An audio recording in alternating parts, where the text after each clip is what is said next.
우리 한 목소리로 함께 봉독합니다. 내가 비옵는 것은 이 사람들만 위함이 아니요 또 그들의 말로 말미암아 나를 믿는 사람들도 위함이니 아버지여 아버지께서 내 안에 내가 아버지 안에 있는 것 같이 그들도 다 하나가 되어 우리 안에 있게 하사 세상으로 아버지께서 나를 보내신 것을 믿게 하옵소서. 아멘. 오늘 본문 말씀은 예수님이 하신 기도입니다. 기도의 내용 가운데 제자들을 위하여서 또 많은 사람들을 위하여서 중보하신 이제 그 기도 내용을 가지고 오늘 기도로 동역하라 교회의 잠재력을 향상시키는 기도 방법, 오늘 이 주제를 가지고 함께 말씀을 나누려고 합니다.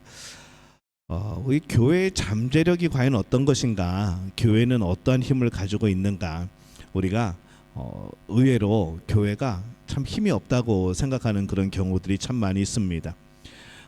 교회는 하나님의 복음이 있는 곳입니다. 하나님의 역사가 나타나는 곳이죠. 성령께서 함께 하시는 곳입니다. 그래서 사실 그 어느 곳보다도 잠재적인 능력이 또 잠재적인 그런 힘들이 있는 곳이 교회인 것이죠.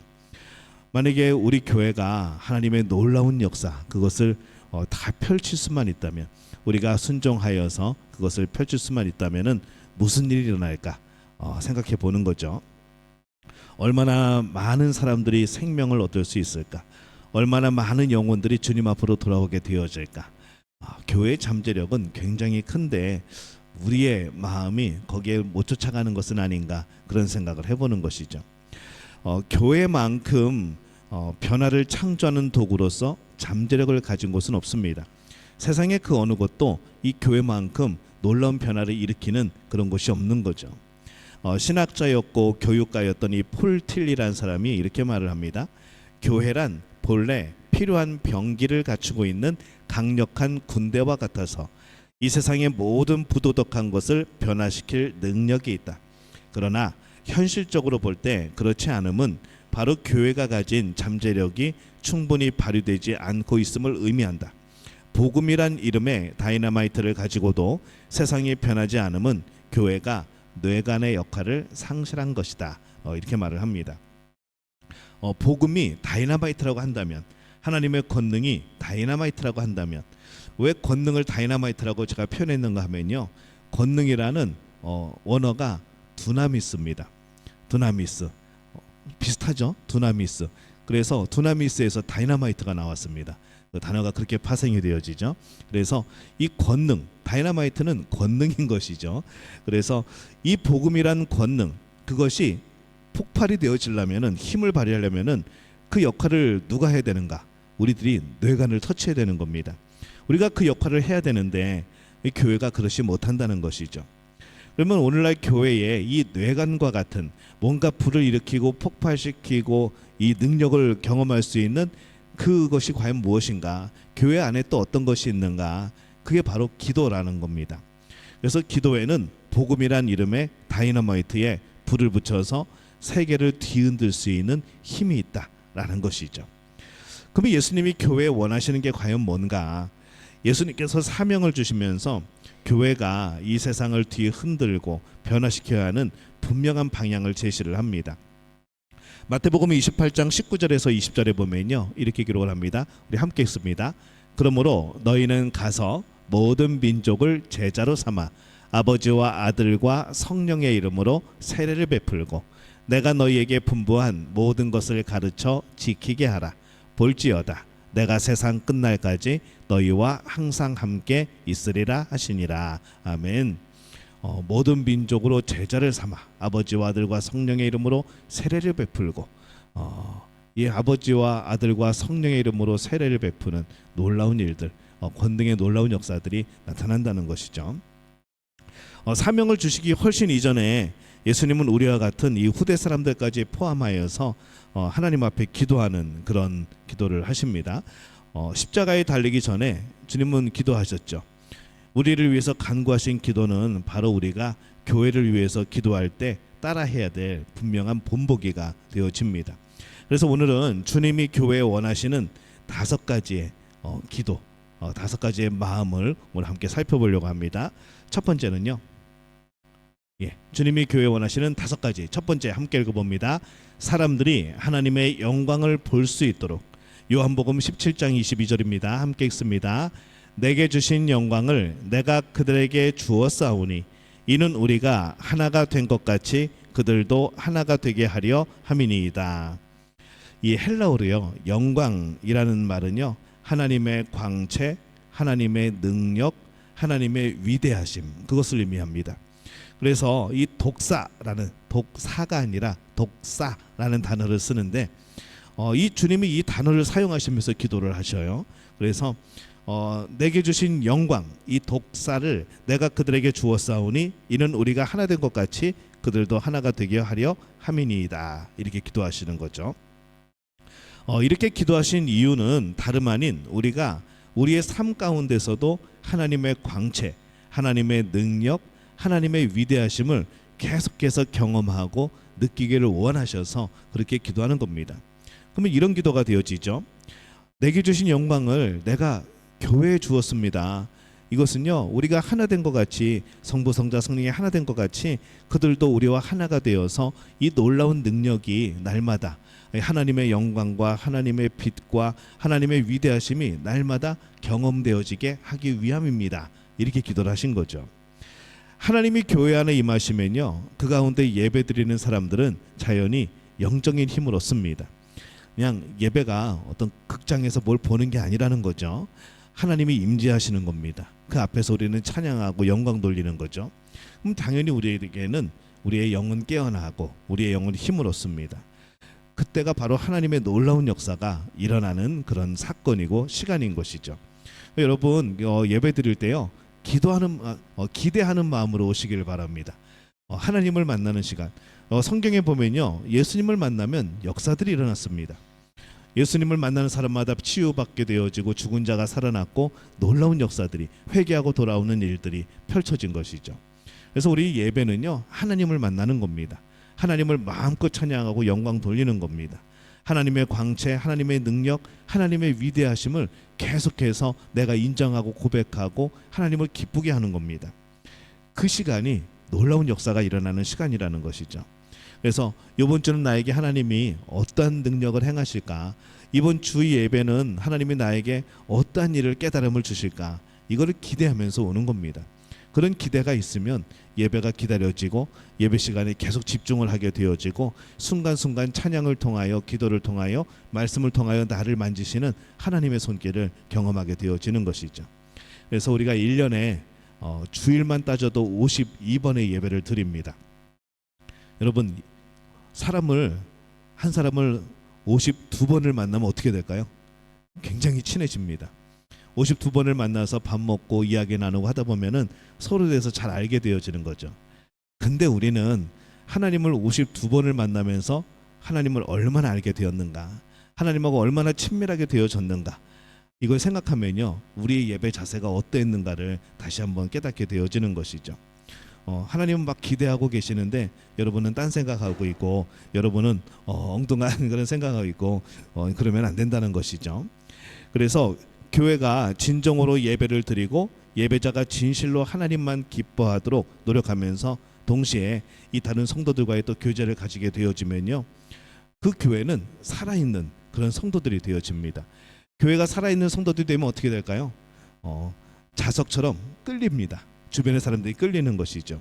그래서 우리의 모습을 보고, 우리의 예배의 모습을 보고, 우리의 삶의 모습들을 보면서 계속해서 교회로 사람들이 오게 되어집니다.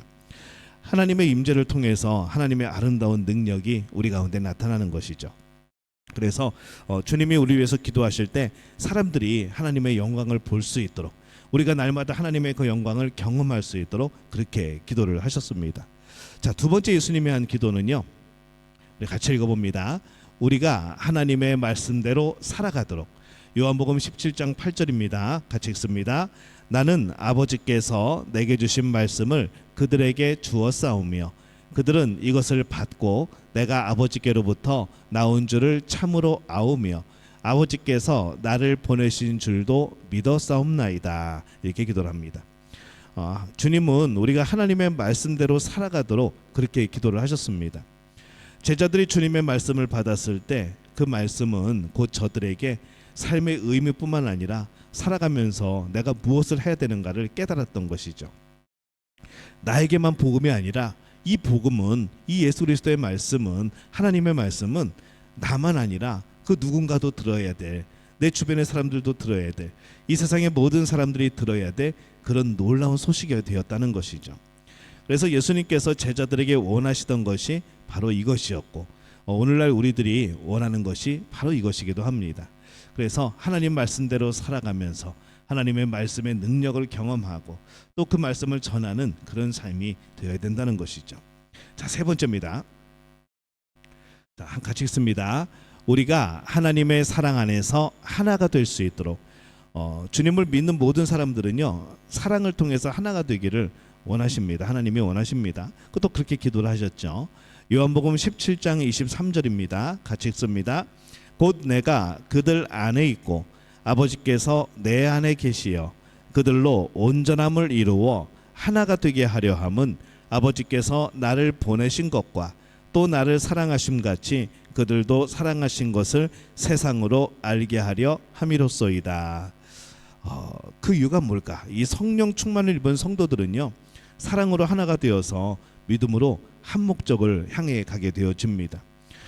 그 전에는 각자의 목표, 각자의 목적을 향해 살아갔지만은 하나님의 사랑을 경험하게 되어지면은 하나님의 사랑 안에서 같은 목적을 향해 가게 되어진다는 것이죠. 그러면 어떻게 되어지는가? 지옥문도 흔들 수 있는, 음부의 권세도 흔들 수 있는 그런 능력이 되어지는 겁니다. 하지만은 성도가 하나님을 향하여 하나 되지 못하게 되어지면은 교회는 정말 힘없는 존재가 되어 버리죠. 자신들도 돌아볼 수 없을 뿐만 아니라 우리 지역에 사는 사람들, 또 이곳에서 우리 주변에 있는 이들에게 효과적으로 복음을 전할 수 없는 그런 이제 모습이 되어집니다. 그래서 우리가 말씀 안에서, 하나님 사랑 안에서 하나가 되어지는 것, 이것이 예수님이 우리에게 원하시는 하나의 또 기도였습니다. 자, 네 번째입니다.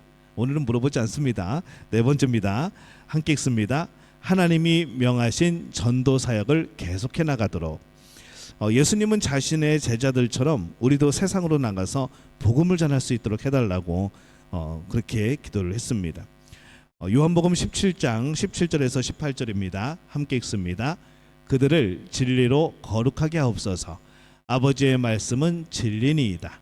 아버지께서 나를 세상에 보내신 것 같이 나도 그들을 세상에 보내었고. 아멘. 그들을 진리로 거룩하게 하옵소서. 이 거룩하다라는 말은요, 어떤 특별한 일을 위하여 구별되어진 겁니다. 그 특별한 일이 바로 뭔가, 우리를 거룩하게, 우리를 구별하셨다는 것은 하나님의 자녀를 삼으셨다는 그런 의미도 있지만은, 우리를 통하여서, 예수 그리스도를 통하여서 하나님의 나라가 선포된 것처럼 우리를 통하여서 이 세상에 복음이 선포되어지고 전해질 수 있도록 나를 세상에 보내신 거라는 것이죠. 그래서 우리의 거룩함이 무엇인가? 하나님의 자녀가 되어지고 죄를 용서함 받고 성령 충만하여서 거룩하게 되어지지만, 그 거룩함은 또 무엇인가? 나를 세상에서 구분하셔서 하나님의 일에 쓰임을 받게 하신 것, 나를 사용하신 것, 이게 거룩함이 되어진다는 것이죠. 성령의 능력을 힘입어서 그리스도를 위하여 죽어가는 영혼을 구하는데 나를 사용하신다면 그게 거룩함이 되어진다는 것이죠. 그러니까 여러분들이 하나님 앞에 거룩하게 쓰여지기를 바랍니다. 여러분들의 삶을 통하여서 복음이 전파되어지고 또 이 전도 사역이 계속 이어져서 꼭 복음을 전해야지, 내가 예수님께 인도해야지, 그런 목적을 가지고 접근하는 게 아니라 이 하나님의 거룩하심이 우리 안에 있고 하나님 예수 그리스도를 통하여서 그 은혜를 깨닫게 되어지면요, 우리는 전도하지 말라 그래도 우리는 복음을 전하게 되어집니다. 자, 다섯 번째입니다. 함께 읽습니다. 우리가 주의 기쁨을 체험하도록. 주님은 우리로 하여금 기쁨을 우리 속에 충만히 가지기를 원하신다라고 그렇게 기도하셨죠. 요한복음 17장 13절입니다. 함께 읽습니다. 지금 내가 아버지께로 가오니 내가 세상에서 이 말을 하옵는 것은 그들로 내 기쁨을 그들 안에 충만히 가지게 하려 함이니이다. 과연 믿는 사람들의 공동체인 교회에 무엇이 기쁨을 가져다 줄 수 있을까? 우리 공동체에는 과연 뭐가 기쁨이 되어질 수 있을까? 그 기쁨은요, 우리는 자꾸 엉뚱한 데서 그 기쁨을 찾는데, 우리 교회가 가질 수 있는 기쁨은요, 주님의 말씀하신 것을 믿고 하나님께 순종하는 것이 기쁨이 되어지는 겁니다. 하나님께 영광을 돌리는 일, 하나님의 말씀대로 사는 일, 그리고 하나님의 그 사랑으로 하나가 되어지는 일, 또 허락하신 전도의 사명을 감당하는 일, 그게 기쁨이 되어진다는 것이죠. 그래서 하나님께서 우리 모든 성도가 체험하기를 원하시는 기쁨, 그것은 남에게까지 전해지는 기쁨입니다. 우리 안에서 너무 가득 채워지고 우리 안에서 너무 기쁨이 되어져서 이거 견딜 수 없어서 막 세워나가는 주변 사람들에게, 남에게까지 그 기쁨이 전달되어지는 이제 그러한 삶을 살기를 원하신다는 것이죠. 외우진 않지만은 한번 첫 번째부터 한번 해보겠습니다. 첫 번째가 뭐라고요? 사람들이 하나님의 영광을 볼 수 있도록. 두 번째는요, 우리가 하나님의 말씀대로 살아가도록. 세 번째는 우리가 하나님의 사랑 안에서 하나가 될 수 있도록. 네 번째는 하나님의 명하신 전도 사역을 계속할 수 있도록. 다섯 번째는 우리가 주의 기쁨을 체험하도록. 이게 예수님의 기도 가운데 들어가 있는 그런 내용들입니다. 그러면 내가 교회를 위해서는 어떻게 기도를 해야 될까? 우리가 교회를 위해서 기도하는 그런 시간들이 있는데, 내가 어떻게 교회를 위해서 기도해야지 그게 예수님이 우리에게 원하시는 그런 모습과 같이 그런 기도를 할 수 있을까 생각해 보는 거죠. 이 일을 시작하는 몇 가지 방법이 있습니다. 첫 번째는요, 계속해서 기도하는 겁니다. 데살로니가전서 5장 16절에서 18절 함께 읽습니다. 항상 기뻐하라, 쉬지 말고 기도하라, 범사에 감사하라. 이것이 그리스도 예수 안에서 너희를 향하신 하나님의 뜻이니라. 계속 기도해라. 목사님 당연한 말씀을. 근데 우리는 당연하면 이 말씀을 안 한다니까요. 우리가 항상 기뻐하고 쉬지 말고 기도하고 범사에 감사하는 게요, 하나님의 뜻이랍니다. 우리를 향하신 하나님의 뜻. 하나님의 뜻인데 우리는 잘 안 한다는 거죠. 그래서 우리가 계속해서 쉬지 않고 기도하는 것이 정말 필요합니다. 교회를 위해서 그렇게 기도하셔야 되는 겁니다. 만일 교회가 충분히 잠재력을 발휘하여서 그 목적을 달성하기를 원한다면은 우리는 끊임없이 교회를 위해서 기도해야 됩니다. 어떤 기도 동역자들은요, 어떤 중보기도팀 중에 한 분이요, 이렇게 기도했대요. 기도하는 거 잊어버릴까봐 자기 신발 오른쪽에다가 동전 하나를 집어넣었답니다. 그럼 어떻게 될까요? 불편합니다. 걸어갈 때마다 이렇게 자꾸 걸쩍거리고, 이렇게 서 있으면 자꾸 뭐가 느껴지고, 이 동전, 내가 동전 넣어놨었지. 그러면서 뭘 할까요? 그 동전이 느껴질 때마다 기도를 했대요. 교회를 위해서. 굉장한 분이죠. 불편할 때마다, 뭔가 이 내 발속에 있는 동전이 느껴질 때마다 내가 기도하려고 넣어놨지 라고 그런 방법을 썼답니다. 대단하죠. 교회를 위하여서 기도하고, 또 계속해서 나에게 그런 것을 깨닫게 할 수 있는, 떠오르게 할 수 있는 그런 도구들이 필요하다는 것이죠. 그냥 아무것도 없이 내가 교회를 위해서 기도해야지, 그러고 하다 보면요, 우리의 삶은 너무 바쁩니다. 잊어버리죠. 그래서 그분은 자꾸 잊어버리니까 안 되겠다 싶어서 동전을 집어넣은 거랍니다. 우리도 뭔가 방법이 필요하다는 것이죠. 우리에게는 알람이 있습니다. 핸드폰에 알람이 잘 돼 있죠. 그래서 알람을 맞춰놓고 또 기도하는 것도 참 좋은 방법이기도 합니다. 계속해서 기도하는 것. 그럼 내가 또 교회를 위해서 어떻게 기도할까? 두 번째는요, 전략적으로 기도하는 겁니다. 먼저 교회 교인들과 교회 행사를 위해서 기도하는 겁니다. 또 목사님들이, 전도사님이 성령의 능력을 충만히 받을 수 있도록, 또 예배 시간마다 믿지 않는 사람들이 주님께 나올 수 있도록, 또 새가족들이 교회 여러 모임에 또 흥미를 가질 수 있도록, 또 성도 간의 관계가 두터워지도록, 기도회에서 사람들이 기도할 때 능력을 받을 수 있도록, 교회 학교에서 어린이들이 예수님을 영접할 수 있도록 그렇게 기도하는 겁니다. 그래서 전략적으로 기도하는 것이죠. 교회에서 계획하는 모든 행사와 모임들을 잘 인식을 하는 겁니다. 그들 행사들이 성공적으로 마쳐질 수 있도록 기도하는 거죠. 어떤 분들은요, 그런 분들 계셨어요. 중보기도 팀의 팀원들 가운데 교회 학교 예배 드리고 있으면요, 거기를 찾아갑니다. 그러니까 만약에 1, 2, 3부 예배가 있으면, 이제 작년 예배가 있으면은 그분은 항상 2부 예배를 드리셨어요. 그러면은 3부 때는 뭐 하는가? 교회 학교에 가가지고 그 앞에서 기도합니다. 잠깐 저 뒤에 구석에서 의자에 앉아서 기도하고 오는 거죠. 그러니까 그 교회 학교, 그 부서에서 예배가 정말 하나님께 드려지는 예배가 되도록, 이 아이들이 그 말씀을 듣고 변화되도록 그렇게 관심을 가지고 계속 기도한다는 것이죠. 또 교회에 어떤 행사가 있을 때 그것을 집중적으로 기도하는 팀들이 있었고요. 그러면서 전략적으로 기도하는 겁니다. 교회에서 벌어지는 각가지 봉사와 각 부서들과 여러 가지 행사에 이 기도팀들이 움직이고 있었다는 것이죠. 자, 세 번째는요, 지리적으로 기도하라입니다. 실질적으로 교회가 교회 안을 돌아보거나 또 행사가 있을 장소로 가서 그 모임에 참석할 사람들을 위해서 기도하는 겁니다. 내가 움직이는 거죠. 아까 이 전에 말씀 전략적인 기도처럼 이 지리적인 기도도 실제적으로 내가 움직이는 겁니다. 내가 어떤 사람을 전도를 해야겠다.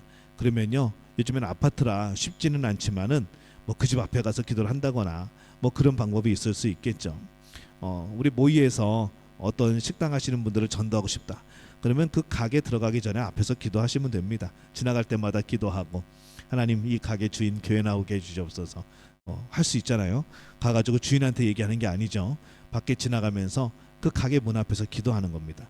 그런 모습이 필요하다는 것이죠. 그래서 지리적으로 정말 내가 전도해야 될 사람들, 그들을 바라보면서 소망을 품는 거, 막 여리고성을 돌듯이 그렇게 우리가 정말 우리의 몸으로 그렇게 움직일 필요가 있는 겁니다.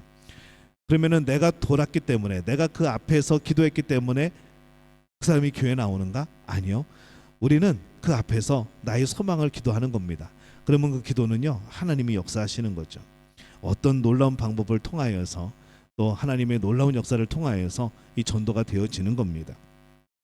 하나님은 우리가 이렇게 지리적으로 기도하든 그렇지 않든 우리의 기도를 다 받으십니다. 하지만은 우리가 이와 같은 방법으로 찾아가서 또 그 주 앞에서 기도할 때에 좋은 점이 있는데, 그 앞에 가면요, 기도할 게 뭔지가 생겨나요. 만약에 어느 음식점 앞에 갔는데 그분 사장님을 전도하고 싶은데 그날따라 갔는데 손님이 별로 없어요.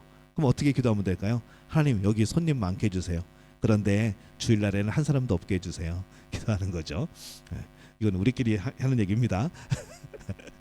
장사하시는 분들은 기분 나쁠 수 있어요. 그래서 우리끼리 하는 겁니다. 그래서 그렇게 기도하는 거죠. 또 그런 종목이나 여러 가지 그런 내용에 따라서 기도할 것들이, 제목들이 생각이 나게 되어진다는 것이죠. 만약에 주인을 만났는데 어쩌다 눈이 마주쳤는데 굉장히 인상이 좋고 성품이 좋으신 분이야. 하나님, 이분 성품은 다 준비가 됐는데 이제 믿음만 들어가면 되겠어요. 하나님, 예수님 믿게 해주세요. 기도가 구체적이 되어진다는 것이죠. 멀리서 그냥 피상적으로 추상적으로 기도하는 것보다 지리적으로 내가 움직이면서 그 상황을 보면서 기도하면은 훨씬 더 능력이 되어지고 유리하다는 것이죠. 네 번째는요, 믿음 있게 기도하라는 겁니다. 기도하면서도 될까 말까, 아유 이게 뭔 헛고생일까, 그런 생각하지 말라는 것이죠. 교회를 위해서 효과적으로 기도하기를 원한다면요, 힘을 다해 기도하는 겁니다. 여기에는 두 가지 방법이 있습니다. 하나는 성령 충만함을 입어야 되고요. 그러면 하나님의 능력이 여러분 속에 임하실 것이고, 두 번째는요, 하나님 말씀에 의지하여 기도하는 겁니다. 그래서 우리 예수님의 기도가 가장 모델입니다.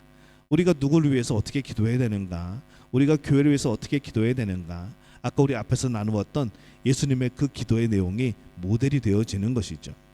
그래서 우리가 예수님의 기도를 모델로 삼고 기도할 때는 우리는 이 내용이 필요합니다. 우리 한번 보여주실래요? 우리 찬양 다음에 나오는 거, 기도 찬양 다음에 보면요, 하나 더 있어요. 이렇게 기도하는 겁니다. 한번 같이 읽어봅니다. 시작. 성도들이 진실한 예배를 체험하도록, 성도들이 하나님의 말씀을 알고 받아들이고 순종하도록, 교회의 하나됨을 위해, 예수님을 믿지 않는 영혼들을 위해 성도들의 마음과 삶 속에 기쁨이 있도록. 이게 오늘 예수님이 하신 기도의 요약한 겁니다. 그래서 우리 이따가 이걸로 기도할 겁니다. 그래서 우리가 기도할 때 우리 교회를 위하여서, 또 우리 공동체 위하여서, 이웃을 위해서 기도할 때에 정말 예수님의 그 기도를 본받아서 예수님의 그 기도 방법으로 하는 것이죠. 예수님께서 하신 방법을 쫓아하면 예수님이 기도하신 것과 똑같잖아요. 그러면 능력이 있지 않겠습니까? 그래서 우리도 그냥 막 추상적으로 교회를 위해서 기도하는 게 아니라 구체적으로 이 기도 제목을 가지고 기도할 수 있는, 그래서 우리의 기도가 정말로 교회의 힘이 되어지고 그 기도를 통하여 역사하시는 하나님의 놀라운 손길들을 발견할 수 있도록 그렇게 모든 것을 경험하는 우리 믿음의 가족들이 되어지시기를 예수님의 이름으로 축원합니다.